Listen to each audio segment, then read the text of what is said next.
In April 2008, the Reaper virus rapidly spread through Glasgow, killing thousands within the first week. The United Kingdom immediately implemented martial law and closed the borders to contain the outbreak. People were ordered to stay home, but many headed to the border hoping to escape the quarantine imposed on Scotland. When the army found an infected man in the crowd, they killed him, spreading his blood to others. The crowd became enraged and fought against the soldiers. In response, the army fired indiscriminately into the crowd. The soldiers soon headed for the border before it closed. The crowd pursued them, but the gates were shut before civilians could enter. Not far from the border, Catherine Sinclair sees some soldiers boarding a helicopter, so she runs towards them and pleads for them to take her daughter, Eden. She hands them a piece of paper with their address so the child knows where to find her one day. Scotland was isolated from the rest of Britain after the borders were closed. Those who remained within the quarantine zone were left to die, so they had no choice but to feed on rats, dogs, and eventually each other. Soon, the lights within the quarantine zone went out, indicating that everyone inside had perished. Britain eventually plunged into poverty after other governments treated it the same way it treated Scotland. 27 years later, Major Eden Sinclair leads an attack on a ship belonging to a slave trader named Richter. Sinclair and Michelson infiltrate the ship and split up while Richter conducts a deal with an interested party. A shootout ensues when Richter's crew member spots Michelson. Suspecting a trap, Richter and his accomplice kill the buyers. Michelson shoots the accomplice as she flees with the buyer's gold. Richter suddenly emerges and captures him, so Michelson has no choice but to drop his weapon. Around the corner, Sinclair hears Richter's voice, so she tosses her synthetic eye down the hallway to assess the situation on her wristwatch monitor. Soon, Sinclair emerges, aiming a gun at Richter as she slowly approaches them. Richter threatens to shoot Michelson and tells her to back off, but Sinclair keeps advancing. As Richter backs away, he accidentally shoots Michelson, so Sinclair kills him. Later, Homeland Security Chief Bill Nelson approaches Sinclair as she looks at the note her mother left her 27 years ago. After reinserting her synthetic eye into its socket, Nelson asks what happened to Michelson, so she pulls a disc from her wristwatch and suggests he watch the recording. When Nelson inspects Sinclair's note, she laments that she no longer remembers what her mother was like and that she can never go to the address written on the paper. Nelson warns her that she will end up ruining her life if she works too hard, so he advises her to rest.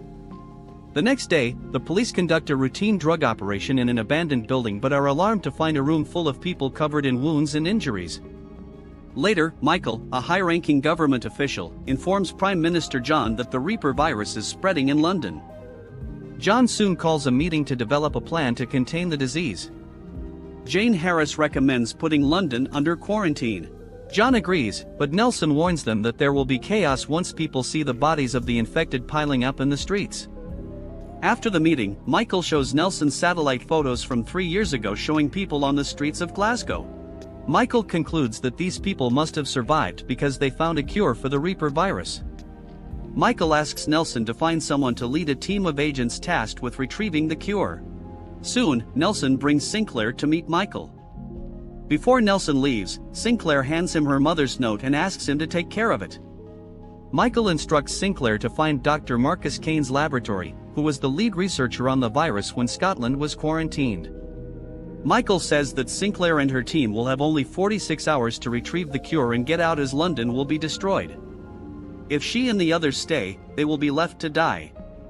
Residents of London begin to panic after John declares martial law. When John seeks advice from Michael, Michael suggests letting the people die because there is a high chance the infection will reappear if they save a large number of people. Soon, Sinclair arrives at the border and meets the team composed of sharpshooters, tank drivers, and 2 doctors. Not long after, the agents leave the border in 2 armored military transports. Moments after entering Glasgow, Chandler, one of the drivers, hits an animal on the road. When they light a flare to investigate, they discover hundreds of cows feeding on the grass. As they continue their journey, Dr. Talbot plays a recording of Kane when he was reporting to the government about his situation during the quarantine. Sinclair learns from the archives that Kane and some soldiers hid in the hospital and regularly reported to the government until the power ran out. In the recording, Kane notes that people started feeding on each other when they ran out of food. He feared they would soon die because their barricades wouldn't last long. Upon arriving at the hospital, the agents accompany the doctors in search of evidence of Kane's work in the abandoned building while the drivers wait outside. Suddenly, Chandler sees a girl outside his vehicle. Sinclair tells him not to approach the girl because she may be infected, but he thinks she needs help, so he dons a protective suit and goes out. The girl faints in his arms, so Talbot instructs him to isolate her so they can examine her. Suddenly, a group of barbarians attacks the team, so they tell the drivers to prepare for evacuation. Chandler takes the girl inside the armored vehicle and places her in the isolation unit before turning on the vehicle. The team manages to kill some of the barbarians as they find a way out of the building, but more of them appear. Outside, the barbarians throw Molotov cocktails at the armored vehicles as they drive around the block to pick up their colleagues. As Chandler tries to evade the barbarians, the girl exits the isolation unit and slits his throat. The vehicle crashes into the building, and Chandler dies, but not before releasing a grenade that explodes in front of the girl. Back at the hospital, Sinclair instructs the team to get into the elevator to avoid the barbarians. Once inside, Sinclair shoots the elevator cable and tells the shooter to activate the foam grenade to protect them from the impact as the elevator falls to the ground floor. Corporal Red, the other driver, goes to the hospital garage to fetch the team. Soon enough, the team arrives and boards the armored vehicle while firing at the barbarians chasing them. As they flee, a barbarian with a crossbow shoots an arrow towards the armored vehicle and hits Reed's throat. With no driver at the wheel, the vehicle crashes into a car and overturns. The group exits the vehicle and finds more barbarians running towards them. Sinclair and Miller provide cover while Sunley tends to Talbot's wound. After bandaging the wound, Sinclair runs into the alley to join Sergeant Norton.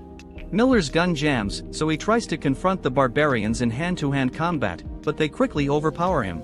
Sinclair eventually runs out of ammunition, so she has no choice but to surrender. Sunley and Norton flee through the alleys while the barbarians surround Sinclair and Talbot. The barbarians take Sinclair to a cell where she is beaten and interrogated by their psychopathic leader, Soul. When Soul asks where they came from, Sinclair confesses they came from the wall. Soul exclaims that he knew Kane was lying when he told them there was nothing beyond the wall. He concludes that Sinclair plans to return to the other side, so Soul demands to cross the border with her. Before leaving the cell, Soul instructs his men to keep Sinclair alive. Viper then mocks Sinclair by crushing her GPS locator with his boots. That night, Soul gathers the barbarians in the arena to celebrate their capture. After Soul throws some dishes into the crowd, they burn Talbot alive and feast on his remains. Meanwhile, Sinclair removes the broken GPS wire and uses it to free herself. Soon, a guard arrives and offers her a piece of Talbot's remains. Sinclair pretends to ask him for a drink, but when he approaches the door, she pulls the chain connected to his nose ring and forces him to unlock the door. After Sinclair kills the guards, Callie, a prisoner in the cell next door, reveals that Kane is her father, and she can help her find him if she frees her. Before Sinclair can unlock her cell, Viper comes running towards her, armed with 2 swords, but Sinclair dodges the attack. In the confusion, Sinclair manages to grab one of Viper's swords. The 2 women attempt to cut each other until Callie grabs Viper by the hair. While Callie holds her, Sinclair seizes the opportunity to cut off Viper's hand and decapitate her. As they escape the compound with Callie, Sinclair contacts Norton and tells him to meet them at the train station on Queen Street. As soon as Norton and Sunley leave their hideout, barbarians on motorcycles and a bus chase them. The 2 immediately run to the station where Sinclair, Callie, and their friend Joshua are waiting on a train. Joshua starts the train before Norton and Sunley can board it, thus forcing them to run after it while avoiding the barbarians. After Norton gets on the train, Sinclair decides to help Sunley, so she gets off the train to take down a barbarian on a motorcycle. Sunley and Sinclair manage to get on the train with Norton's help. Later, Callie observes that she can only point them in Kane's direction but won't go with them because he will kill her. Kane became paranoid since his brother, Soul, left and started a war with their father. After getting off the train, Callie leads them to an abandoned military facility that she uses as a shortcut through the mountains. When they reach the other side, they encounter Kane's enforcer, Telamon. Sinclair realizes that being captured by Telamon would be the fastest way to reach Kane, so she and Norton surrender to him while Joshua, Sunley, and Callie escape. However, other horsemen arrive to capture Sunley and Callie after killing Joshua. Telamon and his men take the captives to a medieval castle where Kane awaits them. Kane tells them that they try to remain hidden as long as possible but realizes it's only a matter of time until someone else comes looking for them. Kane reveals that there is no cure but they survived because they were immune. As authorities struggle to deal with the riots in London, an infected man breaches the British security headquarters. The man tries to kill John, but Nelson manages to shoot him. However, John realizes he is infected when he notices the man's blood splattered on his face. When Michael forces John to isolate himself in his room, he decides to blow his own head off. The next day, Kane forces Sinclair to fight Telamon in a pit. Sinclair is unarmed while Telamon wears full armor with a shield and a spear, so all she can do is kick him while avoiding his attacks. Meanwhile, Norton, Sunley, and Callie escape from their cell after overpowering their guards. The trio heads to the armory to grab explosives and weapons. In the pit, Sinclair manages to grab a gun from a guard on the balcony. After knocking Telamon down, the man gets up and tries to attack her while she's turned away from him. However, she quickly turns around and stabs the axe into his helmet. Kane orders his men to execute the prisoners, but Norton and Sunley detonate the explosives to create a distraction while they escape. Kane orders an archer to kill Sinclair, but Norton shoots the archer with his gun. The group flees the castle on horseback and heads for the military facility while Kane's knights pursue them. At the facility, the group finds a Bentley inside a crate as they search for something to aid in their escape. While Sunley refuels the vehicle, Sinclair finds a phone. Once they position the car in front of the gate, Norton presses a button to close it and prevent the knights from following them after they exit the tunnel. As they rush to the Bentley, the knights arrive and shoot arrows at Norton before he can reach the car. Norton doesn't survive, so Sinclair drives the car out through the gates before they close. On the road, Sinclair calls Nelson and informs him they retrieved the package. When Nelson passes the phone to Michael, Sinclair instructs him to track their location by the phone signal. As they head towards the border, a barbarian in a police car pursues them. While avoiding the car, a motorcycle suddenly appears in front of them and shatters the windshield. Sinclair swerves and shoots the tires of the police car, causing it to plummet off a cliff, but more barbarians arrive with Soul leading them. Sinclair reverses the Bentley and drives straight towards the barbarian convoy, so they have no choice but to avoid her. The pursuit continues after Sinclair veers and heads towards the border. Before long, Soul catches up to them and jumps onto their car. Sinclair and Sunley struggle to control the steering wheel as they fight off Soul. When another barbarian tries to enter, Sunley opens the door, hoping he'll fall, but the man holds on tight. Sinclair tries to shoot Soul, but Soul grabs the gun. As they struggle for it, the gun goes off and the bullet hits a barbarian on a motorcycle. Moments later, the barbarian hanging onto her door smashes into an abandoned vehicle and is hit by another car that's chasing the Bentley.